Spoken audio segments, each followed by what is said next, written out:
আসসালামু আলাইকুম।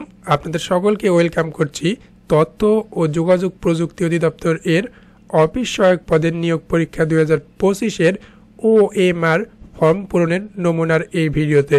এই ভিডিওর মাধ্যমে আপনাদের কাছে তুলে ধরব আপনারা কিভাবে 15 নভেম্বর অনুষ্ঠিতব্য তথ্য ও যোগাযোগ প্রযুক্তি অধিদপ্তরের অফিস সহায়ক পদের নিয়োগ পরীক্ষায় আপনি আপনার OMR ফর্মটি পূরণ করবেন, তার নমুনা বা উদাহরণ। চলুন শুরু করা যাক। তার আগে আপনাদের বলতে চাই, আপনারা যারা আমাদের চ্যানেলটিতে নতুন তারা কাইন্ডলি আমাদের চ্যানেলটি সাবস্ক্রাইব করে বেল আইকনটি অন করে রাখবেন। এতে করে আপনারা তথ্য ও যোগাযোগ প্রযুক্তি অধিদপ্তরের অফিস সহায়ক পদের পরীক্ষা পরবর্তী প্রশ্ন সমাধান ফলাফল জানতে পারবেন। এছাড়াও বাংলাদেশের অন্যান্য চাকরি এবং শিক্ষাগত তথ্য এখানে কিন্তু পাবেন ইনশাল্লাহ। তো চলুন ফিরে আসা যাক মূল ভিডিওতে। প্রথমে আপনাকে এই টাইপ একটা OMR ফর্ম কিন্তু দেয়া হবে, যেখানে আপনার উপর দিয়ে লেখা থাকবে তথ্য ও যোগাযোগ প্রযুক্তি অধিদপ্তর অফিস সহায়ক পদের নিয়োগ পরীক্ষা। এখানে কিন্তু আপনার 25 থাকবে না, এখানে আপনি 25 লিখে নেবেন, ঠিক আছে। তো শুরুতেই যেটা বলি, অবশ্যই কালো কালির বল পয়েন্ট কলম দ্বারা কিন্তু লিখতে এবং ভরাট করতে হবে, এই বিষয়টি মাথায় রাখবেন। অন্যান্য কালির অথবা জেল কালি ব্যবহার করবেন না। তো প্রথমে যেটা করবেন, আপনি আপনার নাম লিখে নেবেন, ঠিক আছে। তো আপনাকে প্রার্থীর নাম জিজ্ঞেস করা হবে বা লিখতে বলা হবে, সেটা কিন্তু অপশনালভাবে থাকতে পারে, বাংলা ইংরেজি দুইটাই থাকতে পারে এবং একই সাথে যে কোনো একটিও থাকতে পারে।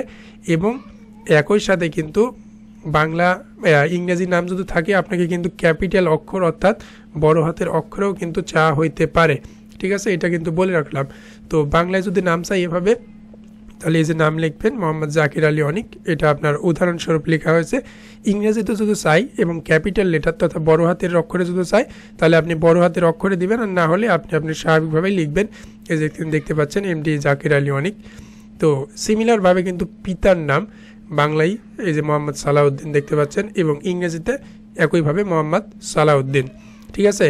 তো মাতার নামও কিন্তু সিমিলার, যদি তারা চাই এবং এইভাবে শুধুমাত্র ইংরেজিতে চাই, সেক্ষেত্রে এইভাবে লিখবেন। এ দেখতে পাচ্ছেন বাংলাতে মিস রুবাবা দৌলা এবং ইংরেজিতে মিস রুবাবা দৌলা, ঠিক আছে। তো একই সাথে আপনি যেই জেলা থেকে পরীক্ষাতে অংশগ্রহণ করছেন, এটা কিন্তু একটা ভাইটাল। তো আপনি সেই জেলার নাম কিন্তু লিখে দিতে পারেন, এখানে লিখে দিবেন আর কি, বাংলা অথবা ইংরেজি যে কোনো ইচ্ছা, ঠিক আছে। তো মেন ভাইটাল পয়েন্ট যেটা, সেটা হচ্ছে আপনার স্বাক্ষর। আপনি যখন এক্সাম দিচ্ছেন তখন কিন্তু আপনার কাছে অ্যাডমিট কার্ড আছে এবং আপনার অ্যাডমিট কার্ডের উপর কিন্তু স্বাক্ষর আছে।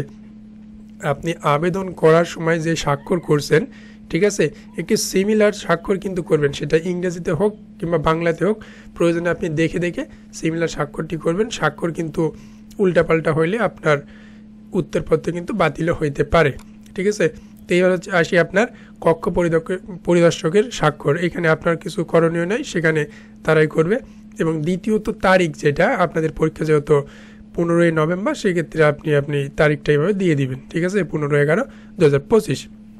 তো এইবার আসি রুল নাম্বারে। এটা কিন্তু অনেক ভাইটাল, কেননা এখানে যদি ভুল করেন আপনি, সেক্ষেত্রে কিন্তু আপনার রেজাল্ট আসবে না, বাতিল হয়ে যাবে আপনার OMR শিট।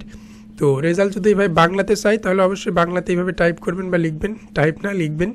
এবং একই সাথে ইংরেজিতে তো অবশ্যই চাইবে, তো ইংরেজিতে এইভাবে লিখবেন। প্রথমে যা করবেন, সেটা আপনি আপনার রোল নাম্বার আগে লিখবেন, পূরণ করার আগে কিন্তু মিলিয়ে দেখবেন যে ঠিক আছে কি না, ঠিক আছে। তারপরে যখন দেখবেন ঠিক আছে, তখন কিন্তু ধীরে সুস্থে আপনি পূরণ করবেন। যদি এখানে আপনি ভুল করেন, সাপোজ এখানে 5 আছে, আপনি 5 না পূরণ করে 6 যদি পূরণ করেন, সেই ক্ষেত্রে নিয়ম হচ্ছে আপনি পুনরায় 5ও পূরণ করবেন। একই সাথে আপনি কক্ষ পরিদর্শককে কিন্তু বলতে পারেন। তো এবার আসি হচ্ছে আপনার জেন্ডার বা লিঙ্গ দেয়, সেটা হচ্ছে পুরুষ বা মহিলা। আপনি যেই ক্যান্ডিডেট হবেন সেই ক্যান্ডিডেট পূরণ করবেন। এখানে যেমন পুরুষের দেখানো হয়েছে, সেক্ষেত্রে পুরুষ কিন্তু পূরণ করা হয়েছে, ঠিক আছে। তো এরপরে আমরা আসব সেট কোডে।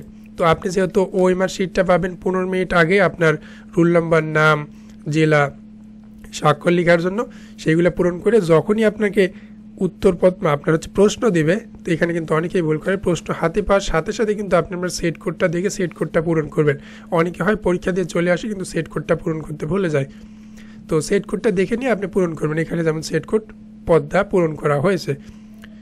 তো এছাড়াও আপনি যখন উত্তরগুলো দিবেন, অবশ্যই দেখে শুনে দিবেন, কেননা যেগুলো আপনার কমন, যেহেতু এটা চাকরির পরীক্ষা, যেগুলো আপনার কমন সেইগুলো আপনি আগে দিবেন, ঠিক আছে। যেহেতু নেগেটিভ মার্কিং থাকবে বা থাকে, সেই ক্ষেত্রে আপনার কমনগুলো দিয়ে নেবেন, পরে আপনি যেগুলো নিয়ে কনফিউশন সেগুলো পরে দেখবেন। এবং অবশ্যই কালো কালির বল পয়েন্ট কলম দ্বারা কিন্তু বৃত্ত ভরাট করিতে হইবে।